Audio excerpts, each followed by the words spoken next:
ಸ್ನೇಹಿತರೆ, ನಮ್ಮ ಭಾರತದ ರಕ್ಷಣಾ ಬೆಳವಣಿಗೆಗಳ ಪ್ರತಿಯೊಂದು ಸುದ್ದಿಯೂ ನಿಮಗೆ ತಲುಪಬೇಕೆಂಬುದು ನಮ್ಮ ಉದ್ದೇಶ. ನಿಮ್ಮ ಒಂದು ಸಬ್ಸ್ಕ್ರೈಬ್ ನಮಗೆ ದೊಡ್ಡ ಪ್ರೋತ್ಸಾಹ. ದಯವಿಟ್ಟು ಸಬ್ಸ್ಕ್ರೈಬ್ ಮಾಡುವುದರ ಮೂಲಕ ಪ್ರೋತ್ಸಾಹ ನೀಡಿ ಎಂದು ನಿಮ್ಮಲ್ಲಿ ಕೇಳಿಕೊಳ್ಳುತ್ತೇವೆ. ನಮಸ್ಕಾರ ಗೆಳೆಯರೇ, ದೇಶ ಪ್ರೇಮಿಗಳೇ, ನಮ್ಮ ಕನ್ನಡ ಡಿಫೆನ್ಸ್ ನ್ಯೂಸ್ ಯೂಟ್ಯೂಬ್ ಚಾನಲ್ಗೆ ಸ್ವಾಗತ ನಿಮಗೆ.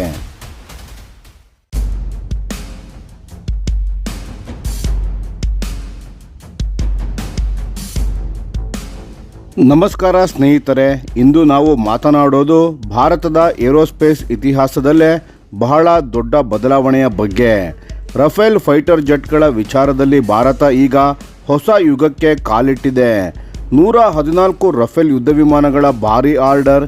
ಇದು ಕೇವಲ ಭಾರತೀಯ ವಾಯುಸೇನೆಯ ಶಕ್ತಿಯನ್ನು ಹೆಚ್ಚಿಸುವ ಒಪ್ಪಂದವಲ್ಲ, ಇದು ಜಗತ್ತಿನ ರಫೇಲ್ ಉತ್ಪಾದನೆಯ ನಕ್ಷೆಯನ್ನೇ ಬದಲಾಯಿಸುವ ನಿರ್ಧಾರ. ಈ 114 ಯುದ್ಧ ವಿಮಾನಗಳಲ್ಲಿ ಸುಮಾರು 96 ರಫೇಲ್ ಜೆಟ್ಗಳು ಭಾರತದಲ್ಲೇ ನಿರ್ಮಾಣವಾಗಲಿವೆ. ಅದು ಕೂಡ ಫ್ರಾನ್ಸ್ನಲ್ಲಿ ಅಲ್ಲ, ಮಹಾರಾಷ್ಟ್ರದ ನಾಗ್ಪುರದಲ್ಲಿ ಇರುವ DRAL ಅಸೆಂಬ್ಲಿ ಲೈನ್ನಲ್ಲಿ. ಇದು ಮೊದಲ ಬಾರಿಗೆ ಇಷ್ಟೊಂದು ದೊಡ್ಡ ಪ್ರಮಾಣದಲ್ಲಿ ರಫೇಲ್ ಜೆಟ್ಗಳು ಫ್ರಾನ್ಸ್ನ ಹೊರಗೆ ಸಂಪೂರ್ಣವಾಗಿ ಅಸೆಂಬಲ್ ಆಗುವ ಇತಿಹಾಸದ ಕ್ಷಣ. ಮತ್ತಷ್ಟು ವೇಗಕ್ಕಾಗಿ ಪ್ರಾರಂಭದ ಹಂತದಲ್ಲಿ ಸುಮಾರು 18 ಯುದ್ಧ ವಿಮಾನಗಳು ಫ್ರಾನ್ಸ್ನಿಂದ ಫ್ಲೈ ಅವೇ ಯೂನಿಟ್ಸ್ ಆಗಿ ಬರಲಿವೆ. ಅಂದರೆ ಭಾರತದಲ್ಲಿನ ಉತ್ಪಾದನಾ ವ್ಯವಸ್ಥೆ ಪೂರ್ಣಗತಿಯಲ್ಲಿಗೆ ಬರುವವರೆಗೆ ಗ್ಯಾಪ್ ಫಿಲ್ ಮಾಡಲು ಈ ವ್ಯವಸ್ಥೆಯಾಗಿದೆ. ಆದರೆ ಇದು ಕೇವಲ ಭಾರತದ ಅಗತ್ಯಕ್ಕಾಗಿ ಮಾತ್ರ ಅಲ್ಲ, ನಾಗ್ಪುರದ DRAL ಘಟಕವನ್ನು ಒಂದು ಗ್ಲೋಬಲ್ ರಫೇಲ್ ಹಬ್ ಆಗಿ ರೂಪಾಂತರ ಮಾಡುವ ಪ್ಲಾನ್ ಇದಾಗಿದೆ.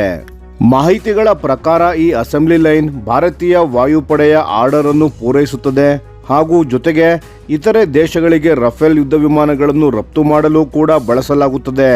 ಅಂದರೆ ಭವಿಷ್ಯದಲ್ಲಿ ಜಗತ್ತಿನ ದೇಶಗಳಿಗೆ ಹೋಗುವ ರಫೇಲ್ ಜೆಟ್ಗಳು ಭಾರತದಲ್ಲಿ ತಯಾರಾದ ರಫೇಲ್ ಆಗಿರಬಹುದು. ಈಗ ಡಿಮ್ಯಾಂಡ್ ಎಷ್ಟು ಇದೆ ಗೊತ್ತಾ?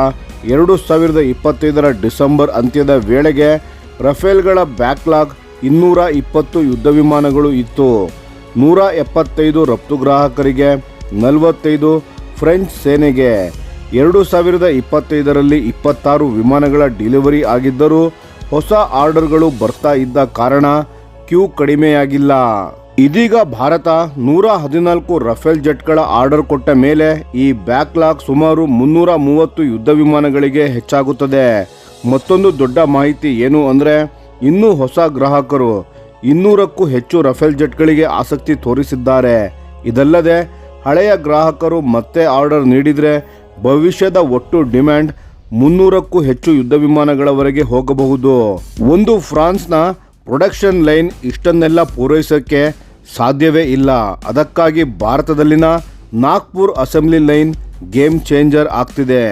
2031ರ ನಂತರ ಫ್ರಾನ್ಸ್ನಲ್ಲಿ ಒಂದು ಪ್ರೊಡಕ್ಷನ್ ಲೈನ್, ಭಾರತದಲ್ಲಿ ಒಂದು ಪ್ರೊಡಕ್ಷನ್ ಲೈನ್, ಎರಡೂ ಸೇರಿ ವರ್ಷಕ್ಕೆ 50 ರಫೇಲ್ ಯುದ್ಧ ವಿಮಾನಗಳ ಉತ್ಪಾದನೆ ಸಾಧ್ಯವಾಗಲಿದೆ.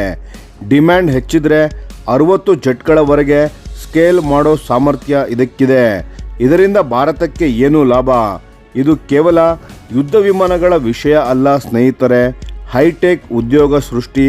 ಏರೋಸ್ಪೇಸ್ ಇಂಡಸ್ಟ್ರಿಯಲ್ಲಿ ಭಾರತಕ್ಕೆ ಗ್ಲೋಬಲ್ ಮಟ್ಟದ ಸ್ಥಾನ, ತಂತ್ರಜ್ಞಾನಗಳ ವರ್ಗಾವಣೆ, ಗ್ಲೋಬಲ್ ಸಪ್ಲೈ ಚೈನ್ನಲ್ಲಿ ಭಾರತದ ಪಾತ್ರ, ಮೇಕ್ ಇನ್ ಇಂಡಿಯಾ ನಿಜವಾದ ಅರ್ಥದಲ್ಲಿ ಜಾರಿಗೆ ಬರುವುದೂ ಆಗಿದೆ.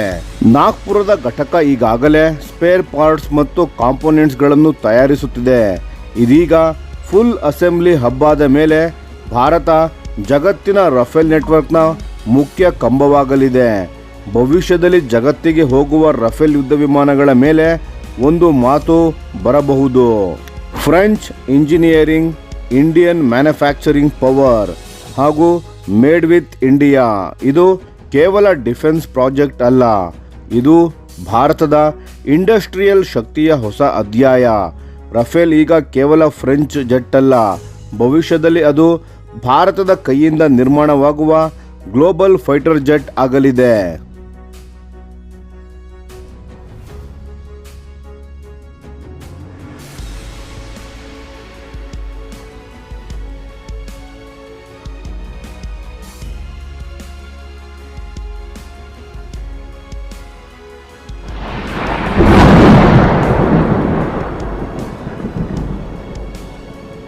ಈ ವಿಡಿಯೋ ನಿಮಗೆ ಇಷ್ಟವಾಗಿದ್ದರೆ ಲೈಕ್ ಮಾಡಿ ಮತ್ತು ನಮ್ಮ ಚಾನೆಲನ್ನು ಸಬ್ಸ್ಕ್ರೈಬ್ ಮಾಡಿ ಹಾಗೂ ಬೆಲ್ ಐಕಾನ್ ಒತ್ತಿ.